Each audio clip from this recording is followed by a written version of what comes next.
Hi, I'm Ollie Wright. I'm one of the endurance coaches at HACC, and I'm going to be talking very quickly about the 800 metres, the 1500 metres, and the 3000 metres as part of our challenge series.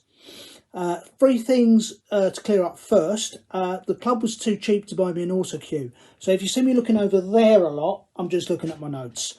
If you get distracted by the light shining off my bald head, or you struggle with my Cockney accent, then I'm very sorry. There's not really very much I can do about either of those things. Just going to have to put up with them. So this clip is for people who are not familiar with the events. If you're already used to running middle distances, please turn over now and watch something more interesting. I'm not going to be talking about anything you don't know already.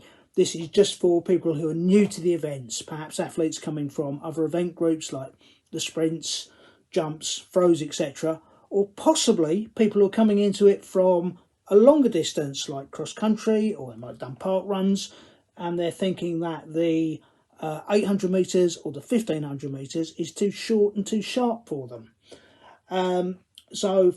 If you come from either of those ends, don't panic.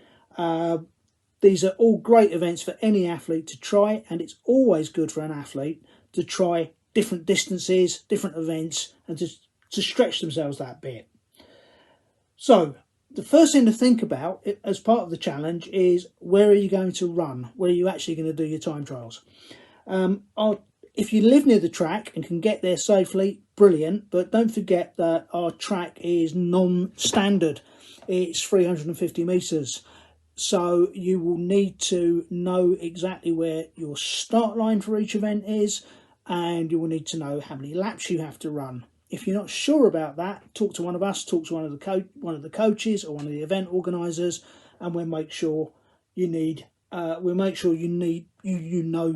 where you need to be.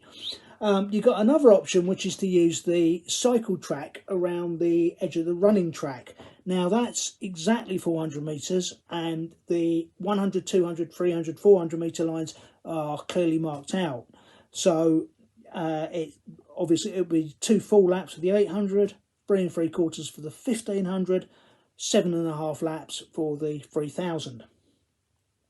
If you want to do your run near home, that's fine, but you really do need to think first about exactly where you're going to do your run. You'll need somewhere that's flattish and safe, and where you are crossing as few roads as possible, preferably none, and certainly not trying to cross any busy roads at speed. If you've got something like Garmin or Strava, brilliant. If you haven't, you're going to need at least a digital watch for timing yourself. And if you need help with sorting out exactly where you're going to run, Peter Deere has kindly offered that he has an app he can use to map out for you an exact start and finish point for you. If you just give him your address, he'll find that on the map for you and sort that out. And one other thing with safety, of course, is wherever you're going to do your run, make sure that your parent or guardian knows exactly where you are and exactly what you're going to be doing. Now, getting ready for the event, it's probably a good idea if you have a little bit of a practice first if you're not used to these events. You need to get used to running at speed for some duration, for some period of time. If you're a sprinter, you probably think running hard for 20 seconds is a long time. But in the middle distances, you're going to be running fairly hard, not sprinting, of course, but fairly hard for 3, 4, 5, 6 minutes. And if you're doing the 3000, for 10, 11, 12, 13, 14 minutes, etc. So do think about that and do have some sort of practice. Now, you don't need to take on a full training regime to get yourself ready for these. It might be an idea just to go to the track or go to the park and try and run at the sort of paces you think you're going to use in the time trials, for a couple of minutes, for a few minutes. If you're coming at it from cross country or park runs and you've never run an 800 metres before, it might be an idea to try and do a few 200 metre efforts or 30-second efforts of running much faster than is comfortable, so you get used to running at that much higher intensity, running anaerobically. If you want a bit more help and advice on any of that, we've got plenty of coaches at the club. Talk to us, talk to the people organising the event, and we'll make sure you get a bit of detailed advice and help. On the day of your trial, just a couple of things to think about. Do think about your food quite carefully. You don't want to be eating, especially not anything heavy, too close to the event. Do not go to McDonald's 40 minutes before you're due to run.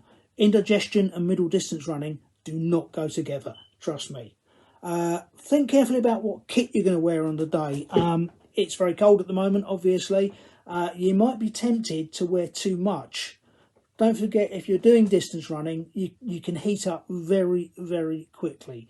So maybe have a think and maybe try out exactly what kit you're going to wear on the day.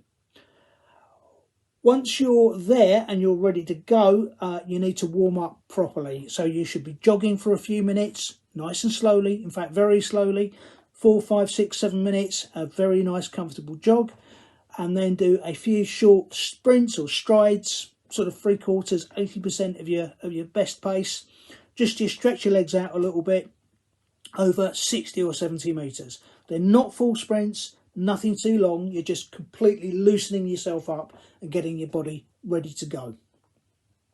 And do make sure that if you've got somebody helping you, perhaps you've got a parent or a clubmate there as your timekeeper, make sure they understand as well as you do exactly where your start and finish points are, and if you're doing laps, exactly how many laps you've got to run. So make sure everybody involved knows exactly what you're doing.